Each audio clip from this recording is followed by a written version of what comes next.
नमस्कार दोस्तों, कैसे हैं आप सभी।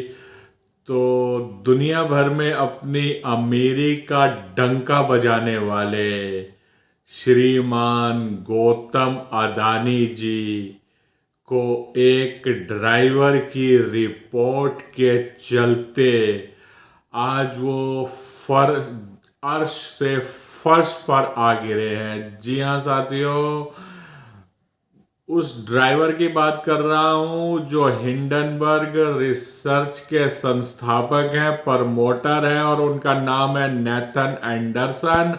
और नेथन एंडरसन की कंपनी हिंडनबर्ग रिसर्च ने जब से अदानी ग्रुप पर अपनी रिपोर्ट प्रकाशित करी है, तब से अदानी ग्रुप का साम्राज्य एकदम आसमान से धरातल की ओर जाता जा रहा है, जाता जा रहा है और जाता ही जा रहा है। और एकदम चूल्हे तक हिल चुकी हैं, बुनियाद खत्म हो चुकी है। और इसका अंजाम कहाँ तक जाएगा साथियों, इसका पता लगाना बहुत ही कठिन कठिन कठिन कार्य है। जी हाँ, नेथन एंडरसन जिन्होंने इज़राइल में अपनी शुरुआती दिनों में एक एम्बुलेंस में ड्राइविंग का काम करते थे, ड्राइवर थे वो। और वो मरीजों को एक स्थान से दूसरे स्थान पर ले जाते थे। और कुछ समय के पश्चात उन्होंने वहाँ काम करने के पश्चात वो यूएस में गए, वहाँ यूनिवर्सिटी में उन्होंने फाइनेंस की पढ़ाई करी। और उसके बाद सितंबर 2017 में उन्होंने हिंडनबर्ग रिसर्च की कंपनी की स्थापना करी। और वो ये कंपनी जो है बेसिकली जो है पूरी खोजी पत्रकारिता की तरह काम करती है और पूरे सिस्टमैटिक ढंग से सिलसिलेवार तरीके से कंपनी में पूरी रिसर्च करके जो है रिपोर्ट प्रस्तुत करती है। और उसी रिपोर्ट का जो ये परिणाम हम देख रहे हैं कि अदानी का जो ऑन गोइंग एफपीओ था, जो 27 जनवरी से 31 जनवरी तक के लिए खुला था, और अदानी के मित्रों की वजह से और गुजरात के पूरे समूह जो ultra high net worth individuals थे, जो इनके दोस्त थे, उन लोगों की मदद से किसी तरह एफपीओ सब्सक्राइब तो जरूर हुआ। और परंतु कल यानी कि बुधवार को रात में बोर्ड ऑफ डायरेक्टर्स की मीटिंग हुई और उस मीटिंग में ये डिसाइड किया गया कि भले हमारा एफपीओ पूरा ओवर सब्सक्राइब्ड हो गया हो, परंतु मार्केट में जो वोलेटिलिटी आ रही है उसके चलते हुए इस ग्रुप को एफपीओ को हम कैरी फॉरवर्ड नहीं कर रहे हैं। तो जिन इन्वेस्टर्स ने इसके पैसे लगाए हैं उनको हम वापस कर रहे हैं। तो पहले तो अदानी साहब ने हिंडनबर्ग रिपोर्ट के जवाब में राष्ट्रवादी का चेहरा ओढ़ा और ये बोला कि मेरे बहाने भारत पर आक्रमण किया जा रहा है। और अब उन्होंने कल देर रात को नैतिकता का चोला ओढ़ लिया और जो है कहा कि ये एफपीओ के हम वापस कर रहे हैं और उन पैसे इन्वेस्टर्स को वापस कर दिए जाएंगे। तो 20,000 करोड़ का एफपीओ था साथियों, और ये एफपीओ के अब जो है इन्होंने रद्द कर दिया है, कैंसिल कर दिया है, और उसके पैसे इन्वेस्टर्स को आ रहे हैं। तो लेकिन ऐसा क्या हो गया, अब आप समझेंगे ऐसा क्या हो गया।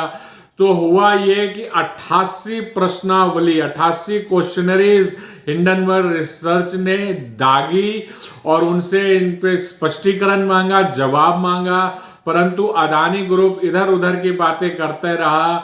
और बाद में उन्होंने जरूर 413 पेजों की जो है आंसर शीट प्रोवाइड करी मीडिया को, हिंडनबर्ग रिपोर्ट रिसर्च को, परंतु उसमें लीपापोती ज्यादा थी और काम की बातें एक्सप्लेनेशन बहुत कम थी। और उसके बाद कल बुधवार को क्या हुआ, ब्लूमबर्ग के हवाले से यह रिपोर्ट आई कि क्रेडिट स्विस ने जो अदानी के बॉन्ड्स थे जो कोलेक्ट्रल के लिए रखे जाते थे उनकी लैंडिंग वैल्यू 0 कर दी।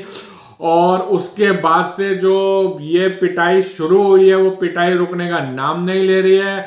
और आज क्रेडिट स्विस के साथ सिटी बैंक भी इस दौड़ में शामिल हो गया और उन्होंने भी अदानी ग्रुप्स के बॉन्ड्स की वैल्यू को जीरो कर दिया है, जीरो लैंडिंग वैल्यू कर दिया है, तो कोलेक्ट्रल के रूप में इसको नहीं माना जा रहा है। और साथियों, जो 3200 रुपए का एफपीओ प्राइस था, आज के दिन जो है वो 1565 रुपए पर आ गया है। जी हाँ, आज भी 26.7% की गिरावट हुई और 1565 रुपए पर आ गया। पोर्ट 6% की गिरावट के साथ 462 रुपए पे आ गया। टोटल गैस 10% के सर्किट के साथ 1707 पर आ गया और ट्रांसमिशन 10% की गिरावट के साथ 1551 पर आ गया। और अभी अभी शाम को एनएसई ने पूरे अदानी ग्रुप्स के जितने भी शेयर्स हैं उनको एएसएम लिस्ट में डाल दिया गया है और बहुत सी प्रोब इंक्वायरी चल रही है। सेबी भी इसकी जांच करने जा रहा है।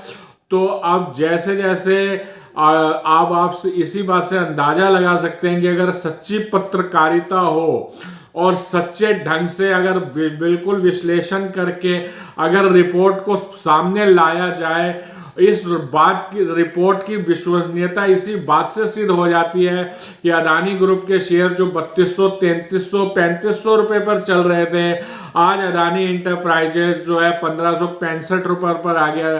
तो अब इसी बात से अंदाजा लगा सकते हैं। और गौतम अदानी साहब जो वर्ल्ड में तीसरे नंबर पे हाईएस्ट वेल्थ क्रिएटर्स के लोगों में थे, मतलब कि सबसे ज्यादा धनी लोगों में थे, अब वो पायदान 15वें पायदान पर फिसल गए हैं और भारत के मुकेश धीरूभाई अंबानी 10वें पायदान पर उनसे बहुत आगे निकल गए हैं।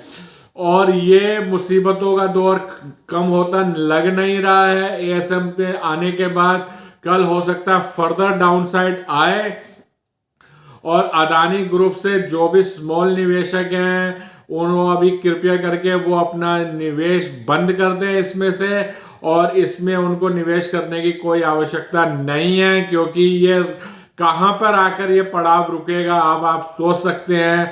बहुत ही कठिन है डगर पनघट के साथियों। तो इसी के साथ अगर खाली हम शेयर्स के बलबूते पर अगर हम सबसे अधिक धनवान व्यक्तियों की श्रेणी में शामिल होते हैं तो इसी तरह के परिणाम आते हैं, क्योंकि वो एक बुलबुला होता है और जब वो बुलबुला फटता है तो उसके क्या क्या इफेक्ट होते हैं आप सब जान रहे हैं। इसी तरह एक आपको याद होगा कि सुजलॉन एनर्जी के जो तुलसी तांटी जी थे वो भी भारत में फोर्ब्स की लिस्ट में 5वें नंबर पर पहुंच गए थे, खाली सुजलॉन की वैल्यूएशन के आधार पर। वो भी बुलबुला फूटा और आज तुलसी तांटी जी लेट हो गए हैं, स्वर्गवास हो गया, उनको कोई अब जानता भी नहीं है। सुजलॉन कंपनी के बारे में बहुत कम लोग जानते हैं। कहीं मुझको डर है कहीं इस तरह की दुर्गति अदानी ग्रुप के साथ ना हो जाए। अगर ऐसा होता है तो ये भारत के शेयर मार्केट के लिए भी बहुत नुकसानदेह है और यहाँ के टोटल इकोनॉमी के लिए भी बहुत नुकसानदेह है। परंतु देखिए आगे इस पर क्या क्या डेवलपमेंट होती है। शेयर्स की वैल्यू 70% से 50 से 60%, 70% तक वैल्यू इरोड हो चुकी है। वो तो सर्किट का भला हो जो टोटल गैस ट्रांसमिशन जो है 10% पर ही रुके हुए हैं। तो साथियों इसी के साथ मैं अपनी वाणी को विराम देता हूं और आप लोगों से मिलता हूं अपनी अगली वीडियो में। तो आप लोग कृपया मेरे चैनल को लाइक करें, शेयर करें और सब्सक्राइब करें। तो राम राम जी।